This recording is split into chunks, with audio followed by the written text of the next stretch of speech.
Welcome to the Real News Network. I'm Paul Jay in Washington. A few days ago, I was in New York at Liberty Plaza. We were talking about the demands, which is the topic of the day on the square. Now joining us to talk about what he thinks would be a good series of demands dealing with the current economic crisis is Bill Black. Bill is an associate professor of economics and law at the University of Missouri, Kansas City. He's a former financial regulator and author of the book, The Best Way to Rob a Bank is to Own One, and he joins us from Kansas City. Thanks for joining us again, Bill. Thank you. So what do you think in terms of the current crisis? What at least is some short-term solutions people could be demanding? Three things. Jobs now, stop the foreclosures, jail the banksters. Okay, well, let's start with number one, because everybody says they're for more jobs. The Republicans are saying they're for more jobs. President Obama certainly says it, but we're not seeing more jobs out of Congress or out of President Obama. So what would you do that would create more jobs? I would have an employer of last resort program. It is incredibly stupid to have a system in which you pay people who want to work and are able to work not to work, instead of paying them to do constructive work.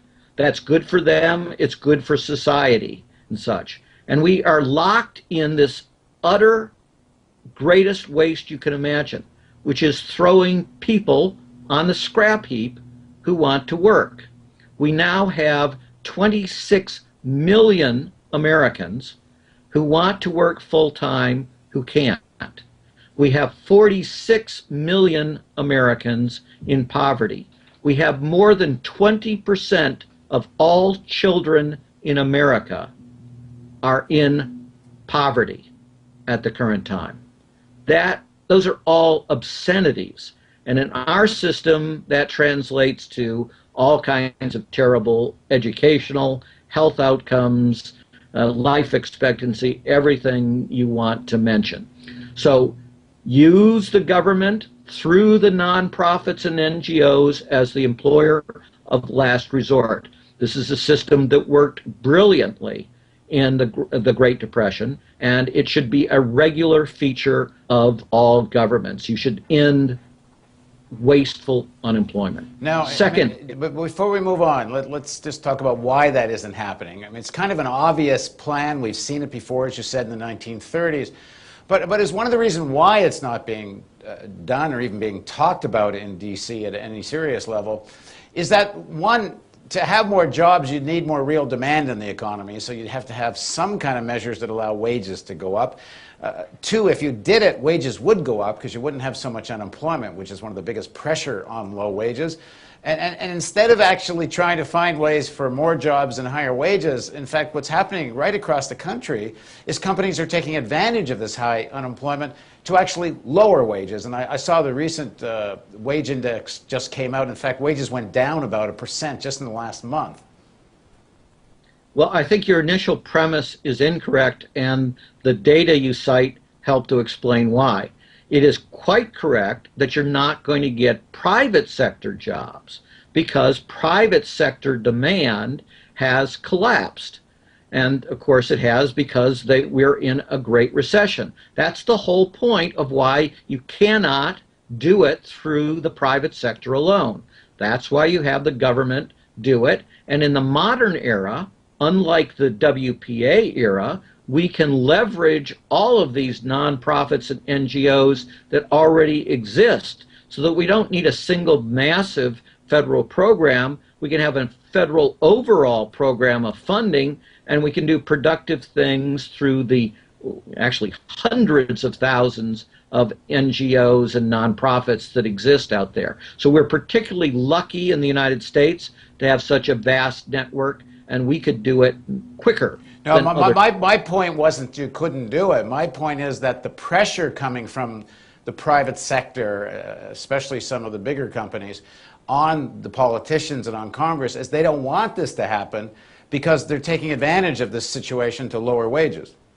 Well, but you see, it's really bad for them as well in terms of overall profitability. If more people have incomes, then they buy more things and business does better as well. I don't disagree with you that the Koch brothers of the world are, semi-suicidal in their approach to life. They are destroying America in the process. And as you gut first the middle class and the working classes, you ultimately gut even the professional classes above them. And that's just nuts. We want demand to improve, and the best way to get demand to improve is by having people work, and they aren't and won't do it at anything like an appropriate rate under the present system, because private sector demand is completely inadequate to pay for it. So we are doing the opposite.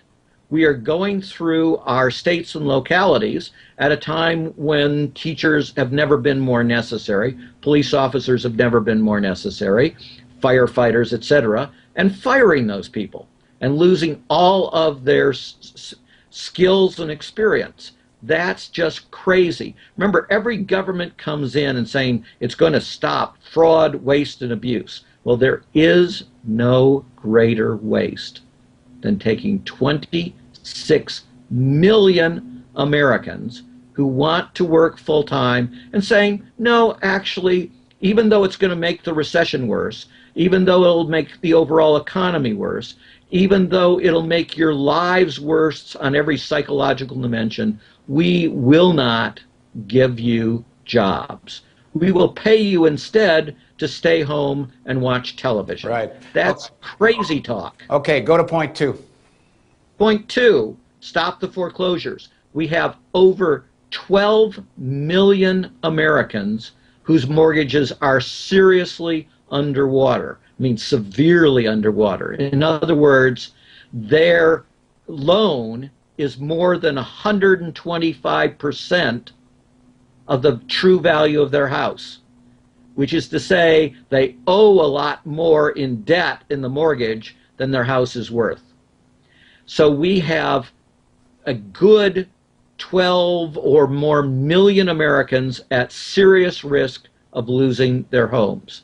If they do, if any significant portion of them lose their homes, then we guarantee that we go back into recession. We guarantee that we create a massive increase in poverty and unemployment and healthcare crisis, because the folks will be made homeless in these circumstances. This is self-destructive again. It's bad for industry, it's bad for people of all classes, and we need to stop it. The way to stop it is, the existing programs cannot work, precisely because those figures I gave you. Overwhelmingly, people were put into houses that weren't worth anywhere near as much as they paid for them. And the most common reason this occurred was through fraud in the inducement. So what you need, stop the foreclosures, reduce the principal where that will actually allow, with the person's income, them to repay, which is a win-win for the lender and for them. And in situations where it's just absurd, you can't reduce the principal in any reasonable amount so that they can continue to pay, then there are folks like Dean Baker who have innovative programs for renting, converting from ownership to a rental where you can't possibly afford the place.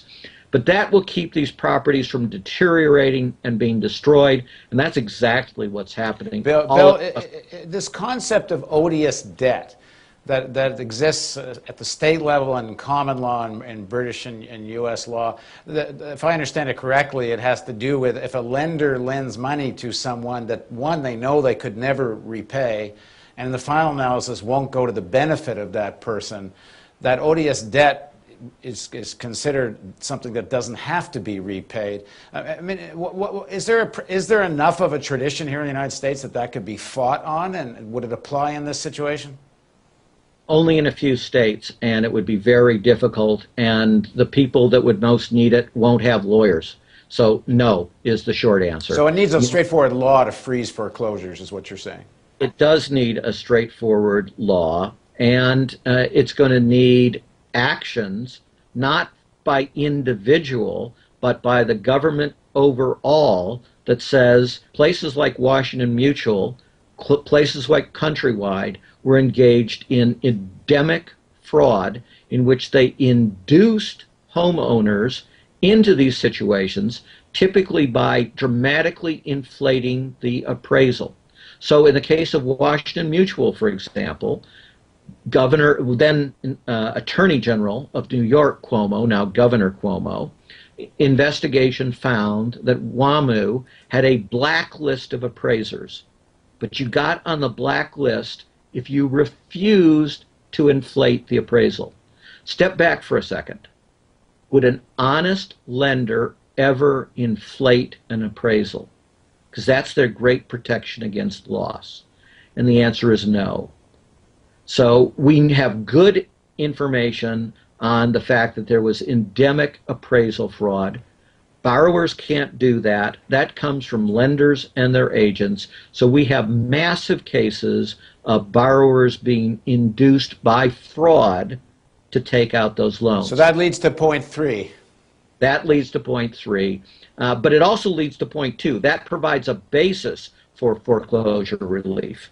In fact, that gets you out of the mortgage debt potentially entirely, and you could just put the house back to them with no ability for them to have a deficiency judgment against you. The third thing is the banksters, and here it is obscene. So again, the contrast to the savings and loan crisis. Savings and loan crisis, our agency, the Office of Thrift Supervision, makes well over 10,000 criminal referrals. We work with the FBI to prioritize the absolutely worst, most elite criminals. We prosecute them.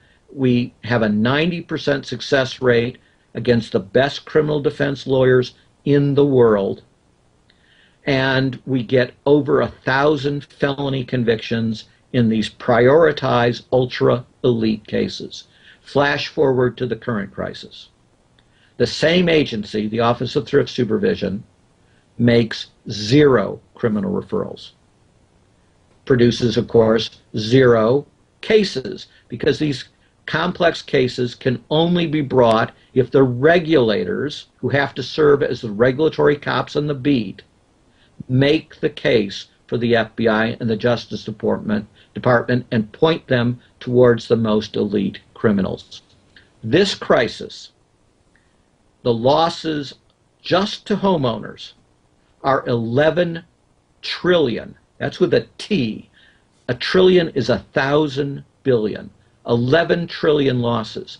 The savings and loan crisis, which was widely described at the time as the worst financial scandal in U.S. history, was $150 billion. In other words, in terms of just this subset of losses, this crisis is 70 times larger. And we have, count them, 10 corporate insiders who have been convicted of fraud, all from a single case. None of them remotely elite Wall Street types. Right, so to sum up. Savings and loan crisis, 1,000 FBI agents. This crisis, as recently as 2007, 120 FBI agents. All of them looking at little people instead of big people. So to sum it up, Holder needs to be fired. We need to completely reorient the FBI to investigate the elite frauds. Geithner, who is pushing to try to get immunity for the criminals, needs to be fired 3 years ago, replaced with someone who will protect Americans, protect the 99 instead of the 1%. We can make the effective prosecutions, but we need new leaders, and we need many more FBI agents working the cases, and they have to be reoriented to going after the elite criminals. Thanks for joining us, Bill. Thank you. Thank you for joining us on the Real News Network. E gridate, gridate, gridate, sai a me che me ne importa. E parlate, parlate, io fingerò di ascoltarvi per l'ennesima volta.